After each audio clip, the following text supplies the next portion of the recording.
پیدا تھا حرام فرما دیا۔ تو وہ کہتے ہیں کہ لحاظ سے کہ غیر مسلمین کثرت کے ساتھ آتے ہیں اور وہ یہ مطلوبہ چیزیں جیسے سور کا گوشت ہے یا اس طرح کی شراب وغیرہ ہے وہ مانگتے ہیں، اگر نہ ملے تو پھر وہ کوفت کا شکار ہو کے کسی اور اسٹور پہ چلے جاتے ہیں اور وہیں سے وہ خریداری کرتے ہیں۔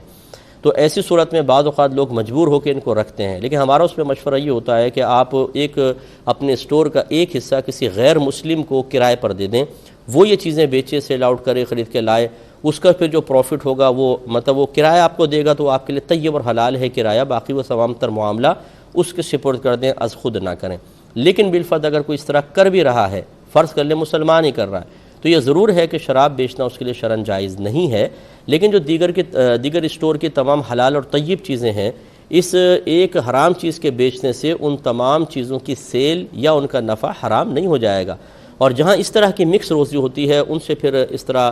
تحفہ تحائف کا سلسلہ بھی صحیح ہے اور ان کی دعوت بھی کھائی جا سکتی ہے،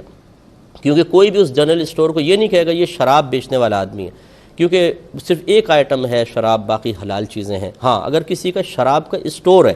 وہ صرف شراب بیچتا ہے، اس سے آپ کو اجتناب کرنا ہوگا، اس کو تو سوشل بیک آؤٹ کرنا چاہیے، میل جول بالکل شرعاً جائز نہیں، چاہے وہ قسم کھا کر کہے کہ میں غیر مسلمین کو بیچتا ہوں تب بھی شرعاً جائز نہیں تھا، نہ اس کا تحفہ لے نہ اس کی دعوت کھائے، لیکن اس طرح کی مکس معاملے میں کرنا جائز ہے۔ اب بعض اوقات ایسا ہوتا ہے جب ہم یہ شرعی رعایت کے ساتھ کوئی مسئلہ بیان کرتے ہیں تو جو غیر ضروری تقوی کا شکار ہیں، جنہوں نے تقوی کا تے بھی کبھی حاصل نہیں کیا ہوتا، وہ کہتے ہیں دیکھیں جی ایک شخص شراب بیچ رہا ہے اور آپ کہہ رہے ہیں اس کا تحفہ لینا جائز ہے، یہ کیا بات ہو گئی؟ تو بھائی اگر شراب بیچ رہا ہے اس کو تحفہ لینا آپ کے نزدیک ناجائز، تو جو حلال چیزیں بیچ رہا ہے اس کا بھی کوئی نہ کوئی شرعی حکم ہوگا یا نہیں ہوگا؟ دوسری بات یہ ہے کہ آپ مجھے پاکستان کے اندر ہی بتا دیں ذرا کہ کون بالکل طیب اور حلال طریقے سے روزی کما رہا ہے۔ میرے خیال میں آپ 1 کروڑ آدمیوں کو کھڑا کریں گے تو کوئی ایک آدھ آدمی ایسا ہوگا کہ جس کو شرعی مسائل معلوم ہوں گے کہ مجھے کس طریقے سے خرید و فروخت کرنی چاہیے، کیا بیع صحیح ہے، کیا بیع باطل ہے، کون سی فاسد ہے، کون سی بیع مکروہ ہے، پھر مداربت، شرکت، اجارہ، ان چیزوں کے بارے میں بیع تولیہ ہے، بیع سلم ہے، بیع صرف ہے، ان کے مسائل لوگوں نے نام تک نہیں سنے ہوتے اور وہ اپنی ہی کنڈیشن اور شرائط کے ساتھ کام کر رہے ہوتے ہیں، اور کثیر کسب خبیث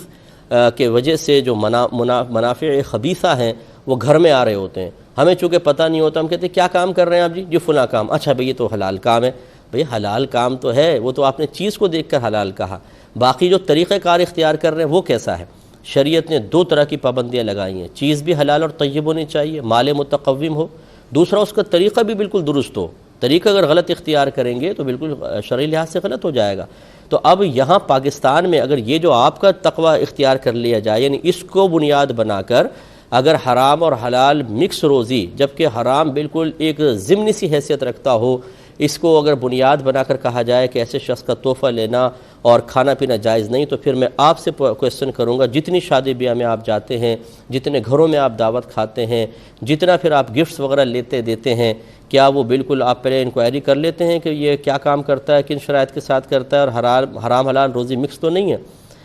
اور جب آپ کرنے پر جائیں گے، پہلی بات تو کرتے نہیں ہیں، اور کرنے پر جائیں گے تو اپنا ہی عرصہ حیات تنگ کریں گے۔ اس لیے ہم یہاں پر اس لیے نہیں بیٹھے کہ معاذ اللہ حرام کو حلال، حرام کو حرام کریں، یہ ہمارے لیے نہ شرعاً جائز ہے، نہ شریعت نے ہمیں اختیار